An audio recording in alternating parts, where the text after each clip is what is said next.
day you go in and install a few new concepts. You come out, you execute them, you go back in, you fine-tune them, you come back out, you add more each and every day. So it's just a process of time fine-tuning it and continuing to get it better each and every day you go out there. And what do you need to see out of a quarterback before you say, for sure, that's my guy starting week 1? Consistency. And that's throughout the team, but it always starts with the quarterback. The minute we know that we have a guy that consistently goes out and consistently performs but raises the level of the players around him, that's when we know we'll have our quarterback. Larry, how much did you have to push to get Latrell to play tight end or to keep him on offense? Didn't have to push him at all. I didn't have to push him at all. Did you have to push the other coaches to keep him? Not at all. There's a lot that goes into the evaluation process. He was a project of mine, and every time I got my hands on him in a camp situation, and it was enough to make me believe that he could develop and grow into that position and be a true wide tight end. Is that what he wants to do? Is that always what he's kind of wanted to do? Yeah, you're talking about a 6'4", 260-pound freshman that can run and bend like a 220-pound guy. This guy was tracking fly balls in center field for his baseball team. That's pretty athletic for a big man. How much pressure is on him to be able to play out of the gate, given where your tight end situation is? Not a lot, but I want to apply a lot of pressure to every guy right now on offense. Every guy from top of the roster to the bottom of the roster. I want them to understand what consistent performance is all about, and that's whether we have to pressurize that each and every day, or whether some guys just naturally are old enough and mature enough to get it. That's our job right now in camp, is to put and apply as much pressure as we can to each of them to reach their full potential. You've talked a lot about your handprint on your offense as being physical, the physical play. How do you generate that mindset when you're not in pads, and have you been able to do that through 2 days? Yeah, violent feet and violent hands. Everything is done with intentions and purpose and with violence. Everything you do with whether it's your step, whether it's your hand placement, whether it's being 15 minutes early for a meeting, whether it's for preparation, whether it's hydrate when we need you to hydrate, be in place when we need you to be there. All those things speak to having a hard edge and to having some toughness. Having the ability to focus in times when we need you to focus is a part of being physical. All of those things go into play, from the field to the meeting room to their approach at home.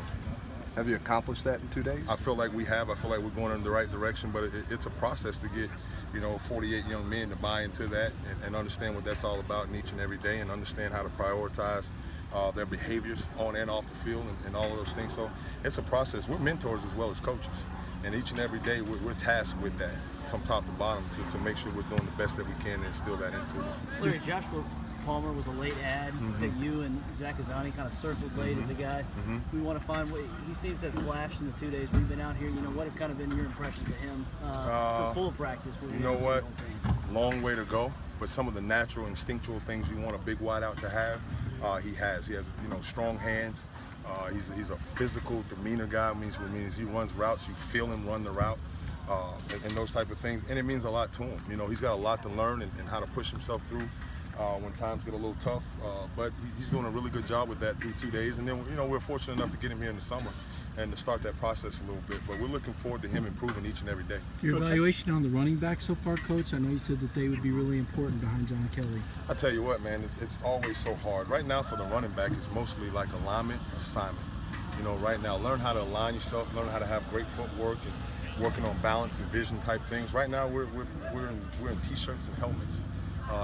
Basically we're playing tag football. The sign of a really good football, a running back in football, is when he gets hit a few times. Does he have the ability to get back up, align correctly, have great vision, have great balance, and expect to be hit again? So that's going to take some time over camp and those type of things to see if a guy can really step forward in that direction when we really start to play some football. Well, you've got a lot of first and second year players at the running back and receiver positions. I guess is it convenient to have a guy like John Kelly and Jauan Jennings kind of setting the tone for those positions? It's always good to have returning players with some experience. Not only just players with returning experience, but guys that have played at that level and have been successful at that level. We want those guys to always be very good examples of what we want from the young guys, of how to prepare and how to practice. It's one thing to go play games, but man, you got to teach at this level of football. Guys got to learn how to practice.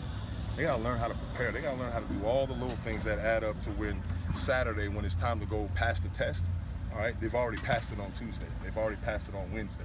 Okay, this is another way of passing the test. So they have to understand that it's process. It's process involved, and we got good leaders. We want those guys to follow. What do you see out of your? I'm sorry. Go ahead. Just in terms of the younger guys, the newcomers, what do you look for to see, to know that they're ready to play, or do you have to just pretty much wait till the games come? Is there certain signifiers that you can see? Yeah, you know what happens with young players, at some point, their approach, their level of being prepared either exposes itself as they're not doing it, and they're not doing it enough, or they're not mature enough to handle it, or they do. And I think you always have to just let that play out over time here as we keep going. We got 26 of these, we're only two of them, we got 24 left. And some of these guys are going to be exposed, whether that's positive or negative. It's going to come out, and we're going to find out who the guys we can really depend on and give some roles to this year as we move forward. One more. How do you view the slot position? The stereotype is smaller, quicker guys, get some mismatches. How do you want to use that slot position? Depends on who we're playing, how we want to play it. I like using a lot of guys in there. I like using tight ends in the slot. I like using receivers, quick guys, fast guys. It's all in who we're playing, how it fits into the system, and that's one of the ways you drum up competition. You're not just competing against the other slot receivers. You're competing against the second back coming in the game and lining up in the slot. You're competing against the tight end lining up in the slot. I want to rev up the competition across the board so that guys can't get comfortable. All right, this camp for a lot of our players, especially young players, is about finding a way to be comfortable being uncomfortable. And that's what it's about, and that's how we want to develop our hard edge through this camp. Cool. Thank you.